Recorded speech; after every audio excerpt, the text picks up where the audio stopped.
What's going on, guys? Welcome back to the channel. So I'm actually pretty excited to bring you this review because I like this one better than my first introductory into the House of Ajmal. This is called Crescendo of Oud. So this one is definitely my kind of style when it comes to oud fragrances. So this was sent to me by Ajmal, so them sending it to me has no bearings on what I'm going to think. My thoughts are my thoughts. It is what it is, but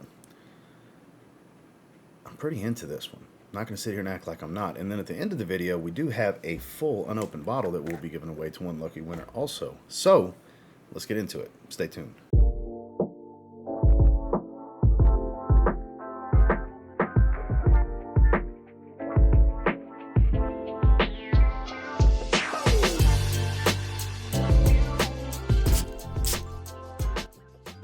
So first and foremost, let's take a look at this kind of barrel style bottle real quick because it is quite hefty. We looked at the last one, Song of Oud, and Song of Oud was nice and fresh, but this has some depth to it. This is a deeper, heavier scent, and kind of like the color scheme here, you have this brownish hue to the bottle. I would say that's a good color for this. A lot of heft to everything, the cap included. Cap doesn't stay well into place, but it is majority metal. With the thinnest of plastic filler, and it has a pretty good atomizer. Whew. A little bit of pungence. I like it. Let's talk about this scent. So when this opens, spicy, fruity, creamy, and powdery. That's the main accords that I get immediately because there's a fruitiness from raspberry. You get a spicy, ambery tone from saffron. And then the rose here is not thick and jammy. It's more of a powdery, kind of dusty like rose, and the patchouli gives this creamy feel. It doesn't really make it earthy. And then as it starts to settle, there's just as much of a supple leather tone, spicy, supple leather, as there is this oud accord. Similar oud accord to what Song of Oud has, kind of that more mainstream, slightly synthetic oud. It's not the most natural smell, but it's not the most synthetic smell. Like, I'm not sure the quality level of the oud oil here, but it doesn't smell cheap, but doesn't smell like super niche, challenging, funky either. Kind of falls somewhere in between, but this leathery accord stands out just as much, if not more, and it's got this spicy tone to it. There's no spices accounted for in the note breakdown, but there's a clear, spicy, supple, soft brown leather smell to this fragrance as it transitions, and that patchouli continues to hang out for that creamy tone, and the powdery rose stays through and through, but does calm down a bit as you get deeper into the dry down. This does change subtly. It's kind of a three-staged fragrance where the top note, very much spicy and fruity. Then that powdery tone really starts to set in with the creaminess of the patchouli, and then you transition into basically spicy leather with a little bit of a, I guess, slightly medicinal smelling oud wood smell, more so than anything super astringent. There's a kind of a sweetness to it, but that could be mainly from that raspberry note. But all in all, point being, not the most challenging oud fragrance I've smelled, but far from the easiest wear either. So this kind of falls somewhere in between. It does have a nice smell to it. My wife actually gave me two different compliments today, and she commented on the power, which we'll discuss here in just a little bit. Hours and hours into the wearing. I'm actually wearing it currently. I've been testing it over the last several days. And I got to say, so far, this is the Ajmal fragrance to beat for me. This I've only tried two from the house so far, and this is my clear favorite. Stuff smells great. Now, when it comes to performance, I did 4 sprays around the neck and 1 on my hand today. I've been doing 2 spray tests over the last 3 days as well, and it seems to be pretty consistent into that 9 to 11 hour range. So we'll kind of call it 8 to 10 hours is more of the typical safe range for longevity. Now, the projection and sillage is where it's going to be most interesting for a lot of people because it's a heavy projector.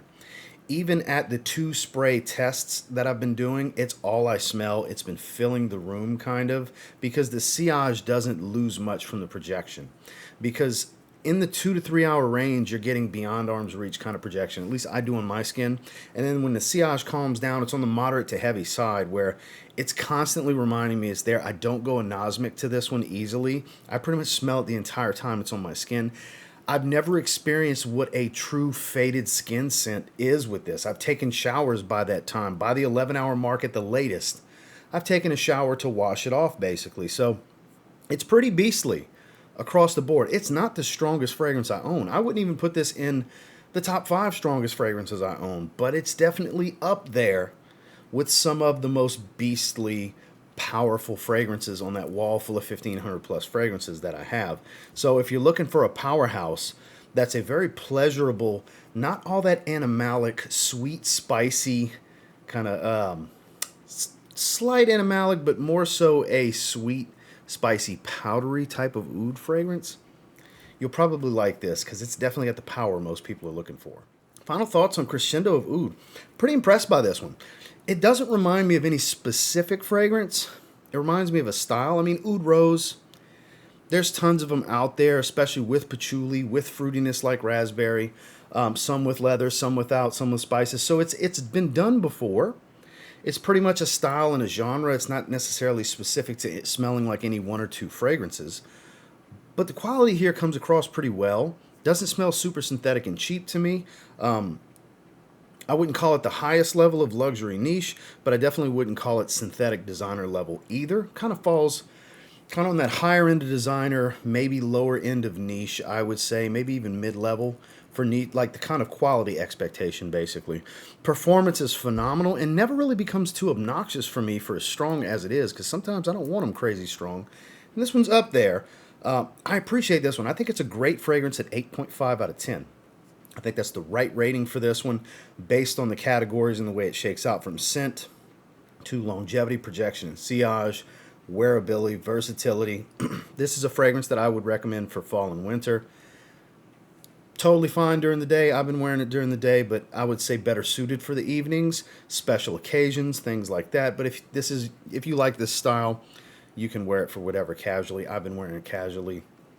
No issues whatsoever. I mean, wear what you want when you want for the most part, but I would say ideal scenarios definitely falls into that fall, winter, evening wear would be ideal for it. But yeah, 8.5 out of 10.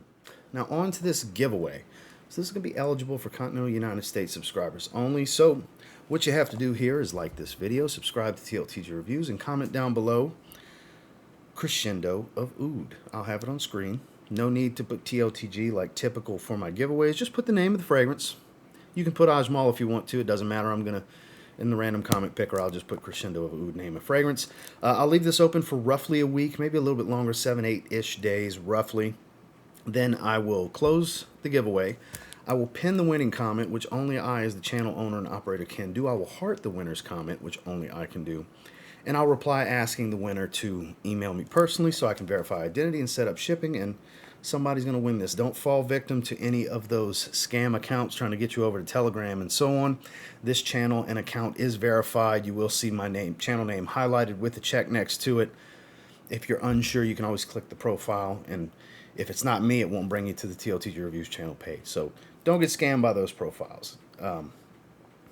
I do the same process for my giveaways every time. So once again, like this video, subscribe to TLTG Reviews, comment down below the name of the fragrance, open to Continental United States, tongue twister, Continental United States subscribers only, and I'll leave it open for roughly a week, and at the end of it, somebody's going to get this bottle.